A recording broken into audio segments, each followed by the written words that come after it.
테니까.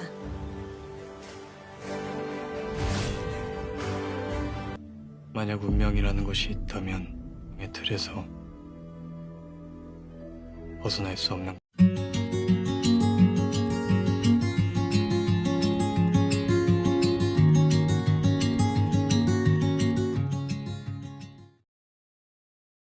My Demon episode 11 dimulai dengan Guwon yang berhasil menyelamatkan Do-hee di dalam tos serba yang terbakar. Dia menjelaskan bahwa dia bisa menyelamatkannya karena tato itu berpindah kembali kepadanya. Kami masih belum tahu bagaimana hal ini terjadi, mengapa, dan apa konsekuensinya. Namun, pasangan cinta kami baik-baik saja, dan itu yang penting. Mungkin ini karena pilihan yang mereka buat pada saat-saat sulit ini, mereka siap mati demi satu sama lain. Apakah cinta mereka menggerakkan takdir? Keesokan paginya, Guwon bangun dengan suasana hati yang baik, kekuatannya kembali, dan cinta dalam hidupnya aman. Dia mungkin pria paling bahagia di dunia. Namun, dia masih khawatir Do-hee memerlukan waktu untuk pulih meskipun dia meyakinkannya bahwa dia baik-baik saja. Mereka bersiap-siap ke kantor untuk hari itu bersama dan memutuskan untuk mencocokkan pakaian mereka. Mereka berangkat ke kantor sembari jalan pagi yang menyenangkan. Guwon bersikeras untuk menyombongkan diri pada wanita dewa karena memenangkan pertaruhannya. Dia memberitahu Do-hee jika wanita itu adalah atasannya tetapi tidak menjelaskan lebih jauh. Semoga saja sikap sombongnya tidak menggigitnya nanti. Sementara itu, di kantor, Do-hee dan Da-jong terus merasa canggung setelah pertemuan terakhir mereka dalam keadaan mabuk. Guwon terus berada dalam suasana hati yang baik dan bahkan merayakan ulang tahunnya. Dia kembali ke yayasannya dan disambut oleh geng. Dia senang mereka membantu menemukan Guangchol dan dengan senang hati setuju untuk menjadi pemimpin mereka. Bok Gyu juga senang Guwon kembali ke dirinya yang menjengkelkan dan kuat. Bahkan Gayong senang tapi khawatir Guwon marah padanya. Mengingat aksi yang dia lakukan, dia pantas mendapatkan perlakuan diam dari Guwon. Setelah kekuatannya kembali, Guwon bertekad mencari manusia yang bisa diajak membuat kesepakatan kontrak baru. Dia menemukan seorang lelaki tua yang berharap istrinya yang sakit bisa mengenalinya untuk terakhir kalinya sebelum dia meninggal. Guwon setuju untuk membantu lelaki tua itu tetapi gagal memahami mengapa dia mau mendaftar ke neraka hanya untuk beberapa menit bersama istrinya. Kakek tua itu menjelaskan bahwa dia harus mengatakan sesuatu kepada istrinya sebelum istrinya meninggalkan dunia. Saat sang istri mengenalinya, sang kakek berterima kasih dan mengungkapkan cintanya. Sang istri meninggal setelah berjanji untuk bertemu suaminya bahkan di kehidupan selanjutnya. Setelah menyaksikan adegan yang sangat menyentuh ini, Guwon terkejut melihat dirinya menangis. Apakah dia masih manusia? Dia berjuang dengan emosinya tetapi menyangkal merasa kasihan terhadap manusia. Dia kembali ke kantor Do-hee, dan mereka berdiskusi untuk menemukan orang di belakang Guangchol. Mereka menyimpulkan jika hanya sedikit orang yang mengetahui rencana mereka di Sokcho. Pertama, ada Bok Gyu, Seok-hun, Gayong dan Da-jong. Guwon berpendapat bahwa Da-jong adalah orang yang paling mencurigakan, dan mereka mulai membuntutinya. Mereka terkejut saat mengetahui dia bercumbu dengan Bok Gyu. Keduanya mulai berkencan setelah malam mabuk saat Bok Gyu membawa pulang Da-jong. Mereka berubah dari musuh menjadi teman dengan begitu cepat. Meski begitu, kami sangat bahagia untuk mereka. Meskipun Da-jong belum yakin dengan hubungannya, kami hanya bisa berharap dia akan mengatasi ketakutannya seiring berjalannya waktu. Setelah gagal memata-matai Da-jong, Do-hee dan Guwon kembali ke rumah dan sibuk. Guwon tidak ingin Da-jong dan Bok Gyu mengalahkan mereka dalam urusan hubungan. Setelah malam yang agak panas, Guwon berulang kali bermimpi tentang Wolsim, wanita dari masa lalunya.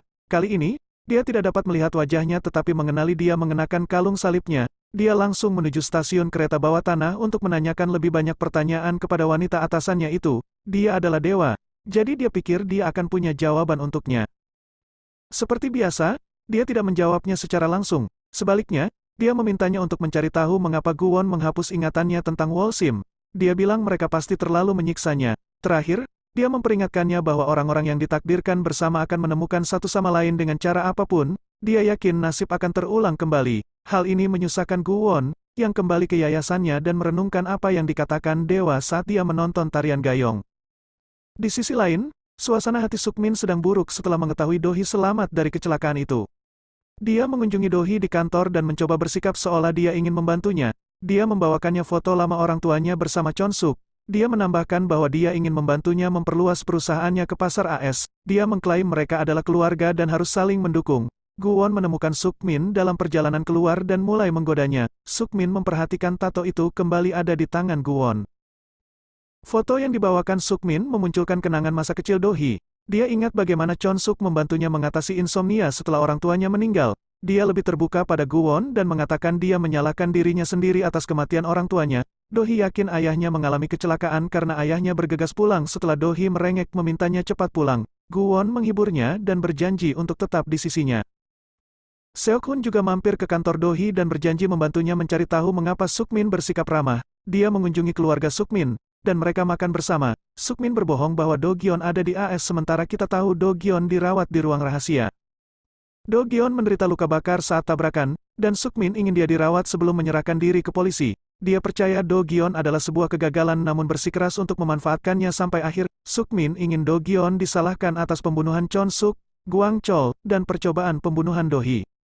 Saat mengintai di sekitar rumah, Seok-hun tidak menemukan Do-gyeon tetapi menemukan buku panduan iblis yang disembunyikan di salah satu ruangan. Dia menelepon Do-hee dan memberitahunya tentang buku hijau misterius. Pada saat Guwon dan Do-hee berteleportasi ke rumah, bukunya tidak dapat ditemukan. Pada akhirnya, mereka melacak Do-gyeon di kantor polisi, tempat dia mengakui kejahatannya. Dia bersikeras dia membunuh Chon-suk. Mendengar pernyataannya membuat Do-hee kehilangan kendali karena marah dan kebingungan. Dia sulit percaya Chon-suk meninggal karena ilusi Do-gyeon. Dia mengatakan jika iblis dalam dirinya memerintahkan dia untuk melakukan itu. Do-hee berasumsi jika Do-gyeon berpura-pura menderita penyakit mental untuk menghindari konsekuensi kejahatannya. Namun, tidak ada yang bisa mereka lakukan sampai mental Do-gyeon dievaluasi. Namun, Guwon yakin jika Do-gyeon tidak berpura-pura. Seperti yang diharapkan, Sukmin bertindak terkejut namun memanggil komisaris jenderal dan memintanya untuk merahasiakan penangkapan putranya. Dia memerintahkan Sera untuk berbohong jika Do-gyeon sedang dalam perjalanan bisnis dan menyalahkannya atas perilaku putra mereka. Kemudian, Seok-hun dan Guwon menyelesaikan masalah sambil minum-minum. Seok-hun bersumpah menjadi pendeta dan mengusir Guwon jika Guwon menyakiti Do-hee. Seok-hun memang lucu, tapi dia mungkin merencanakan sesuatu. Setelah minum beberapa kali, Guwon membawa Seok-hun pulang dan menyembuhkan lengannya yang terluka sebagai hadiah. Di sisi lain, Gayong berbaikan dengan Do-hee dan akhirnya menerima bahwa Guwon tidak akan pernah menjadi miliknya. Meskipun dia terus bersikap acuh tak acuh, kita tahu tidak ada lagi hubungan buruk antara dia dan Do-hee.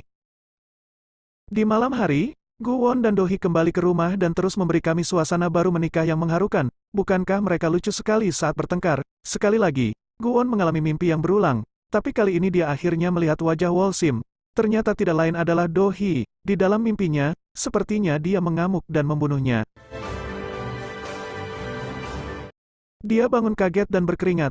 Ketakutan di matanya saat dia melihat Do-hee yang tertidur hanya bisa berarti satu hal. Dia takut dia membunuhnya di masa lalu dan nasib akan terulang kembali. Adegan di mana Do-hee berhadapan dengan Do-gyeon dieksekusi dengan baik. Kedua aktor melakukan yang terbaik untuk menyampaikan emosi mereka dalam adegan ini. Kang Seung-ho sangat bersinar di serial ini sebagai Do-gyeon. Intensitas matanya dan cara dia menggambarkan emosi melalui matanya sungguh menakjubkan. Kami berharap dapat bertemu dengannya lebih banyak lagi di masa depan. Perubahan tentang Wolsim menjadi Do-hee sudah diduga. Kami juga memperkirakan jika Guwon pasti telah berubah menjadi jahat pada suatu saat dalam kehidupan manusianya. Pasti ada alasan kenapa dia berubah menjadi iblis. Itu adalah kutukan atau penebusan dosa atas kejahatannya. Apapun alasannya, dia mendapat kesempatan kedua dalam cinta. Tapi akankah nasib terulang kembali? Akankah dia menyakiti Do-hee pada akhirnya? Mari kita berdoa agar semangat akhir yang menyedihkan tidak menggoda para penulis dan agar Guwon dan Do-hee akan memiliki akhir yang bahagia. Terakhir, fashion dalam pertunjukan ini sangat menarik. Mereka bilang mereka menyajikan visual, tampilan yang menawan, dan alur cerita yang bagus. Sejauh ini, My Demon memberi kita banyak alasan untuk menontonnya setiap akhir pekan. Dengan 4 episode tersisa, apa yang paling Anda nikmati dari pertunjukan ini?